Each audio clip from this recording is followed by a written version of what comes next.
Hey there, it's Gus Wagner from the Rocket Group, and I'm out here in downtown Jefferson City where we live and work.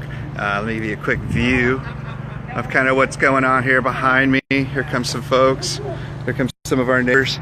Anyway, just wanted to talk about what's going on in the news today, actually, and that's all the headlines about fake news and social media.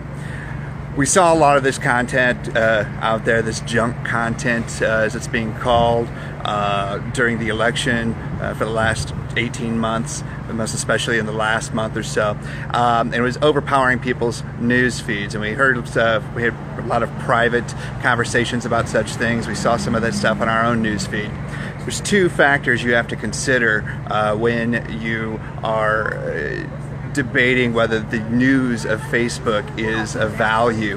First off, the algorithm of Facebook is going to show you the content from the folks, the personal friends, and the personal the professional pages that you interact with the most. So if you're interacting with your Grandma Millie more frequently than you are your cousins or your co-worker, your neighbors, what have you, your other Facebook friends, then you're not going to see much content from them. Your news feed is going to be overwhelmed by Grandma Millie and all the content that she shares.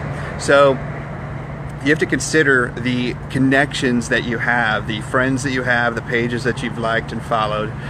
You have to consider all of that when you are considering the content that you see in your Facebook algorithm. Now, if you're on a desktop experience, you can take on the top left-hand corner, there's a tab there that says Newsfeed. You click for most recent or most pertinent or something like that. I forget what it's actually called as I sit here on the street corner and a bunch of folks just walk by. But if you click that most recent, it's going to show you the most recent activity. Otherwise, it's going to show you the algorithm-based news feed. I myself always put things at most recent, so I'm seeing the content that people post within the last 30 seconds. Last 30 minutes, what have you. So you can go from there.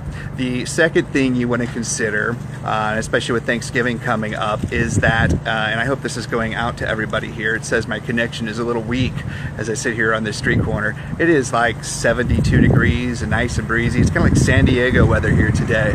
So second thing we need to consider is don't go around unfriending folks, especially friends and family. We've talked about this a lot. I'll just make a quick mention.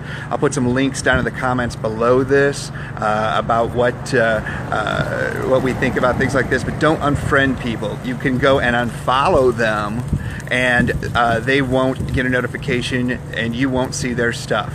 If you unfriend them, if you unfriend your Grandma Millie, especially again with Thanksgiving coming up, she's not going to get a notification that you have unfollowed her, but she will notice that she's not seeing your content, your posts in her Facebook newsfeed. And when she goes to your personal profile, she's going to see it says add friend.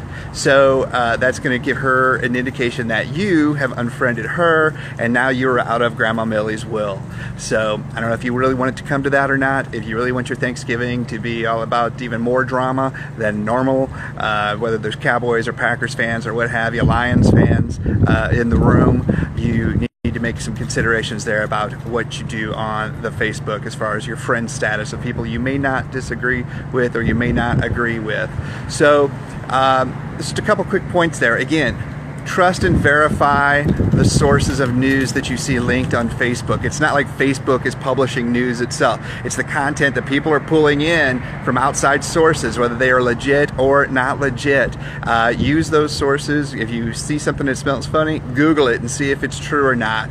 You'll find some corroborating sources. That's why the traditional media always has two sources for any type of information, so they can trust and verify the information that they are publishing. Some places online are not so scrupulous. So if you have any questions about that, about fake news on Facebook, fake news on social media, and all the social media platforms are based on similar algorithms. The more people that you interact with and the more times you interact with them, consider one profile or one account that you are liking, following, connected to, circled, what have you, you're going to see their content more than everybody else's. So again, good for that most recent setting on the desktop application. You're on your own on the mobile application. There's not a real easy way to do that, but there is a way to do it. So anytime we can help you out, just give us a shout. Again,